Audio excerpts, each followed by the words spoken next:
So this workshop is hosted by Transformative Pathways, or TRANSPATH for short, and it's a Horizon Europe project that's funded with 18 other cluster projects. So there's 18 projects on transformative change at the moment that the Research Executive Agency, REA, have actually put together on this theme to think about research and innovation for transformative change. I am the scientific coordinator. I co-lead with Francisco, who I'll introduce you to in a moment, with the other speakers. And my name is Jeanne Nel, and I head up the biodiversity program in Wageningen University and Research. And today what we're going to do is we focused this workshop around the transformative change assessment for IPBES. And I think most of us are familiar with the intergovernmental policy, science policy platform on biodiversity and ecosystem services, or IPBES. And they, in 2024, in December, released a report that was negotiated by many governments, had experts partaking from 42 countries around the world to set the state of the art for what transformative change is and what it's not and what the scope is, and to just think a little bit about the determinants of these underlying causes. And it really helps to give a little brief history of where we've come from and why transformative change was put on the table by IPBES. It's looking at underlying drivers. It's not really got to do with protection and conservation so far. And we can go back to the 2019 report that the IPBES released. It was the first global assessment. It was really a big assessment at the time. It was 4 years in the making to get to the state. And what it did was it highlighted a few things. It highlighted how unprecedented and widespread nature's decline was, but then it also said that global efforts are insufficient and that we need transformative change in society, whole of government, if we were to actually go to biodiversity recovery. And they also showed that actually opposition from these vested interests could be overcome if we work with public good, which then really looks into society and policy as a whole. It was followed in 2020, just a year later, with some ensemble models that looked at how to go towards biodiversity recovery. These are the ensemble models. Ensemble models are when you take a whole bunch of models. These were integrated assessment models at a global level that look to see if you applied certain scenarios, what would happen. And what these scenarios were showing is, if you see that gray curve there, that's the business as usual. We're not going to get any increase. Nature's just going to continue to decline. But if you ramp up all the conservation efforts that we're already doing and you really increase those, it's not only costly, but you're actually not going to get there. And that's the orange line. So the only way to get there is actually with the green line, which is actually not only increasing conservation efforts, but also focusing very specifically on sustainable consumption and production. And that's actually where TRANSPATH is focusing now, and I'll get to that a little while. But so we had these two assessments, the global assessment in 2019 and then the Leclerc assessment in 2020, all pointing towards these transformative changes in society. And so that gave enough leverage in IPBES to say, okay, let's focus outside of our normal conservation efforts. And so in 2021, they released a whole team of experts across these 42 countries to come up with two assessments that were very much focusing on non-traditional and non-conventional ways of doing biodiversity.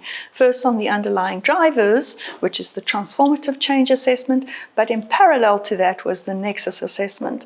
And all our authors that are in the room have somehow been involved in these assessments, and you will hear from them. So the purpose of today is really focused on the transformative change assessment, but we also bring in elements of the nexus assessment, and to think about what this very high-level global report means in European circles, and particularly because we're in the room of policy workshops, it's about what does it mean for European policy, and then also particularly in relation to TRANSPATH. So just to give you a little idea of what TRANSPATH is about, the overarching strapline of TRANSPATH is that it's focusing on the pathways. So it's transformative pathways for synergizing just biodiversity and climate actions. And then these bullets down the side, it's like we've got a very, very long aim, but the crux of the aim is in these bullets. We're looking at identifying leverage points. I need my glasses now. We are identifying leverage points and interventions. So what are the mixes that we need in these leverage points? And then we very much, like the Leclerc paper was pointing to, focusing on consumption, production, and organizations. We're also looking to accelerate these transformative pathways. The action is urgently needed to go to fast biodiversity climate recovery. And then finally, we're trying to center equity. So we're looking at the sensitivity to social, cultural rights and also very much context specificity. And you'll hear a little bit more about that from our speakers today. So the one thing that I did say about TRANSPATH is that it's really much focused on the pathways. And I also said that there's many authors. So we had 5 TRANSPATH team members that were authors on the IPBES assessments. And it was kind of launched at the same time as our project, which meant that we inherently shaped each other and the thoughts that went through it. So the conceptualizations are similar, but where TRANSPATH has now got the benefit is that it's got another 2 years to go. More or less. We're pretty much in the middle of what we've been doing, and it really emphasizes the pathways. And so pathways, we've actually conceptualized a working definition, which I will have to read, but essentially it's integrated sets of strategies and actions. These actually evolve over time. We have to navigate various tensions and opportunities that come along over time, and so you adapt as you go. That's essentially what we're doing, and it works towards achieving this rapid biodiversity recovery by leveraging the synergies and kind of navigating the trade-offs wherever possible, sometimes not. And from this, one of our main goals is to develop a transformative navigation toolkit. And it really is, again, emphasizing this dynamic temporal dynamics and the continuous transformative change as a process rather than as an outcome that you can say, now we are transformative. And so today we've got 4 speakers that you're going to hear from and a facilitator that's sitting here to my left. We have Francisco El Pizar. He is the professor of environmental and natural resources and resource economics. It's ENR. I know it is ENR. He's from Wageningen University in research. We then will hear from Paul Dinken, who's a PhD candidate in the same ENR group. We will also hear from Sylvia Carlson-Finkhausen. She's an associate prof in the PAP group, which is Public Administration and Policy in Wageningen. And then finally, we will hear from Susanna Harmakchova. And she is head of department of another group, which I don't actually know, it's social ecological analysis in the Czech globe. So those are the people that we will hear from today. We also have a facilitator who's well known in our biodiversity circles, Axel Pausch, and he works at the Science Policy Interface in a lot of these processes for the Institute He works with the Institute for Biodiversity Network, working in negotiation processes and really making sense of the science policy messages. He was also at the IPBES plenary in Namibia in December when these 2 assessment reports got launched. So today what we're going to be doing is we're going to be talking, first of all, we're going to have an opening speech, which we're going to go into straight away, from Francisco. We will then move to a round of introductions where we will get to know each other. We'll then consider transforming economic systems, governance systems, and thinking about values and views. And then finally, we will have our closing remarks. In between that, we're going to have some discussion rounds that Axel will facilitate. So, without any further ado, I'm going to hand over to Francisco.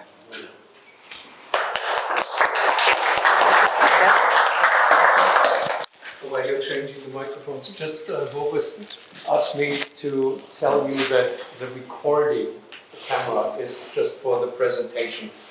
So during the discussion, we will not have the recording, so you can feel free to ask or propose whatever you want, but they will use the presentations for a seminar. Put it a little bit lower. Sorry, it just needs to be. So don't worry. It's just for the presentation. Okay. Sorry, this microphone was like tickling my neck. Thank you all for coming. It's wonderful to be here and be able to talk about making these things operational. I think that's the key word that we have to have in our minds today. Make this idea of transformative change operational. So I'm going to talk about transformative change. I know that some of you have seen the report, read the report, been in presentations.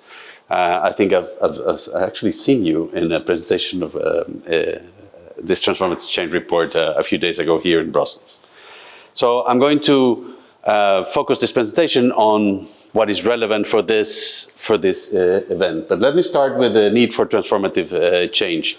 So this I'm borrowing from the Nexus report, which is a very strange way of starting a conversation on transformative change. But what you have here to the right of the screen is all these interactions, these cascading effects between key things like biodiversity, water, food, and so on and so forth. And without going into the details, it's very clear that all of these very important things, these very important challenges are interconnected. And they affect each other, and we cannot solve one without tackling the other. Under a business as usual scenario, thinking under this business as usual scenario is not going to fix these problems. That's, the evidence is very obvious. We have not fixed them under a business as usual scenario, so I'm not saying anything very new. But let me talk a little bit about what is the current business as usual scenario. First, we have fragmented policies. These fragmented policies fail to target the underlying causes of nature's decline. Now, if we target biodiversity or the climate or water or food or health, and actually on that list you can even have like governance or governability. There's a political crisis, there is a crisis of governance, and so on and so forth. But let's stick to these ones. We are having very conflicting objectives with sometimes climate policy affecting biodiversity and vice versa, just to give you an example. There's also duplication of efforts, like we're trying to do the same thing in several different ways, 2 or more. This leads to inefficiencies and failed win-win situations. I mean, this means opportunities of solving one of those challenges or part of those challenges by tackling another are missed when you don't work in a combined way. And also unintended consequences. That means when you think you're doing something very good and putting a lot of energy into fixing a global challenge, but in doing that, you're harming the possibility of solving another one. As a result, tackling the multiple global challenges in our reality now is perceived as costly. This is particularly so in the context of severe budgetary shortages. This is not just in governments, it's also in firms, in individuals, and so on and so forth. Everybody's supposed to take a step towards climate, towards protecting biodiversity, taking care of water, and so on and so forth. But whether you're making decisions in your household, in your little house, or you're making decisions in big, big governments, you're all facing budgetary constraints, and it's perceived everywhere as costly. Yeah, it's nice to drive an electric car, but they are costly. It's nice to move towards sophisticated and efficient heating in your home, but that's costly. And those challenges go all the way from houses to governments. It's also politically toxic. We know this very well. Many policies are either being withdrawn or at the brink of collapse. And this is not just, oh, a policy went bad, that's so sad. No, hours and hours and potentially thousands or millions of euros were put into these policies. A lot of social and political capital is spent on policies that when you withdraw them, you lose more or less all of that. So that's also very costly in many ways. The last point that I do want to add there is many of these policies are elitist. This goes to the governance problem and the lack of trust in society, but being perceived as producing elitist policies is not conducive to success. So against that background, but also partly as a response to it, there's this call for transformative change. And this call for transformative change starts by defining transformative change as a fundamental system-wide shift in views, structures, and practices. What do we mean with views? The way we perceive the world. What do we mean by structures? The structures, the rules of the game in which we operate, and the practices refer to the things we do. Now, ultimately, what we want is to tackle these underlying causes of biodiversity loss, of climate, of water, etc., and so on and so forth. And here in the Transformative Change Report, these are three underlying causes: a disconnection from and domination over nature.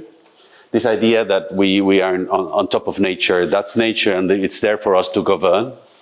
And you will hear in the coming presentations, for example, Paul, one of the first steps that he is proposing is moving away from this underlying cause, and he will go into detail here. There's also a concentration of power or wealth and a prioritization of short-term individual over long-term societal goals. Now, in the Transformative Change Report, I think there is this idea of bringing up a table like this, where the underlying causes are behind the values and the behaviors, that those are indeed affecting the indirect drivers that eventually affect deforestation, overfishing, and so on and so forth, and that leads to terrestrial, freshwater, and marine biodiversity loss. So by fixing some of this, we will affect the whole system. Now, how is transformative change supposed to happen? That's the big question, and the report starts by giving a big overview, and that's those 6 approaches. Those 6 approaches is actually the chapter where I was actually heavily involved. And these 6 approaches look at different ways of approaching transformative change, but the most important is that these approaches are often perceived as polarized. And they also have profound scientific disciplinary boundaries. This was actually something that was extremely interesting, because you have to reach an agreement on how to change the world, which is a big ask, right? And then you say, well, changing the world happens when you, for example, change yourself as an individual from within. You need to change from within if you're going to change the world. That, of course, makes sense. Or somebody says, no, you need to empower people who have been pushed away from power structures, because by giving power to these people and rearranging how power is distributed in society, we will achieve transformative change. That also makes sense. Or you have, I don't know, the economists or the governance people thinking, well, no, it's all about the structures. You need to change the rules of the games, the incentives for doing this or that, which is also true. And when you go through, I don't know, science is going to change the world. Yeah, but it's not all science and technology. This is a burlap perspective, right? When science changes everything and fixes our problems. Yeah, that's part of the truth, but sometimes science needs to be co-created. When you realize everybody is in the right, so these are all different ways of changing the world, But it is those profound scientific disciplinary boundaries that are actually hindering us from more combination. We are very polarized in our universities, in our, actually I have here, yes, in our horizon projects and so on and so forth, we are very polarized, and that needs to be broken. That's probably the first step. We need to break these disciplinary boundaries, and this is not just in science, but also in day-to-day practice. Now, a little bit more details on this 6 approaches. I mentioned, I think, all of them. No, systemic approaches is when you use levers and tackle specific leverage points to have changes at the system level. And structural approaches I already mentioned. This is regulations, institutions, taxes, and so on and so forth, governmental structures. Now, with these 5 approaches, the report, the Transformative Change report, suggests that we go towards 5 concrete strategies. And these are the 5 concrete strategies. There is something about the numbers. We have 5 approaches, 4 strategies, and so on. 6 approaches, 5 strategies, and so on and so forth. I don't know why that is the case. The numbers play a role always. Here's a very quick overview of the strategies. For example, take transform economic systems for nature and equity. That makes sense. Conserve and regenerate places of value to nature and people. That always makes sense. But I think what really makes sense is when you start looking at let me call them sub-strategies, things that are actually behind all of that. And what we're going to do today, what we're going to listen is we're going to listen to 3, 4, and 5. Work that we're doing in TransPath regarding transforming economic systems, transforming governance systems, and transformative shifts and values. So, because I know you cannot read all of this, let me just tell you something about the strategies themselves. But before that, I think the most important thing is that, then again, these strategies on their own, in isolation, will not do the job. This is then important to weave these strategies together and not look at one or the other in isolation.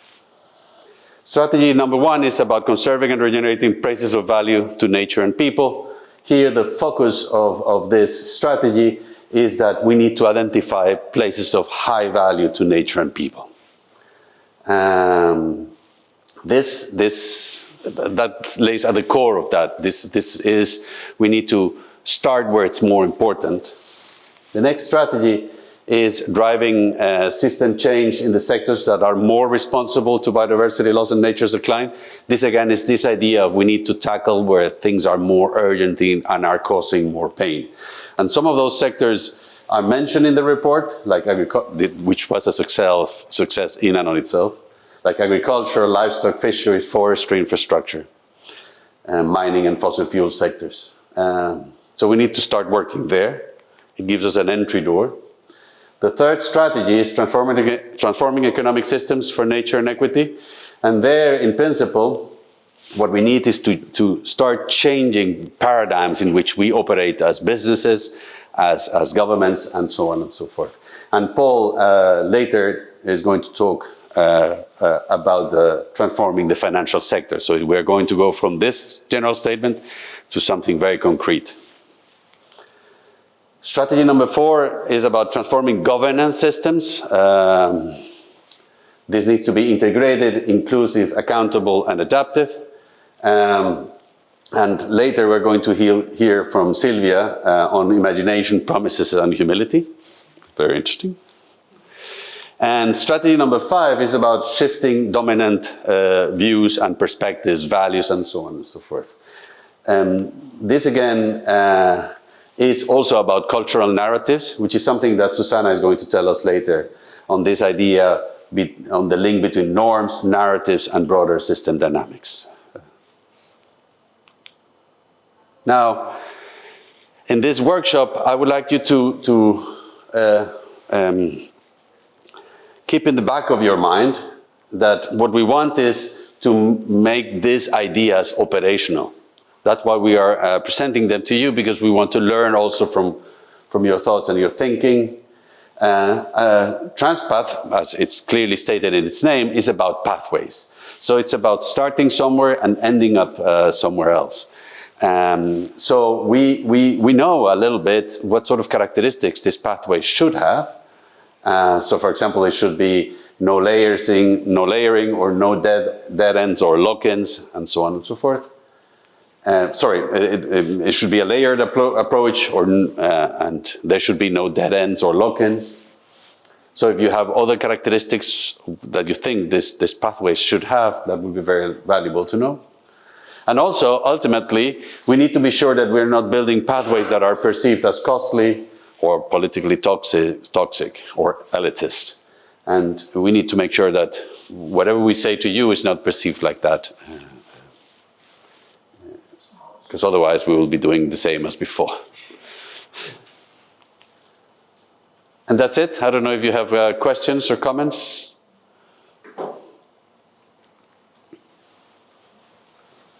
Any direct questions to Francisco? Right at that point. I mean, we will have the discussion rounds Of course. later.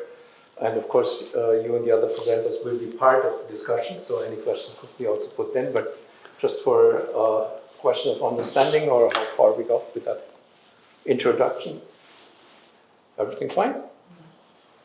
All right. Well, then, thank you for the moment. Perfect, thank you. For keeping time, because as you can see,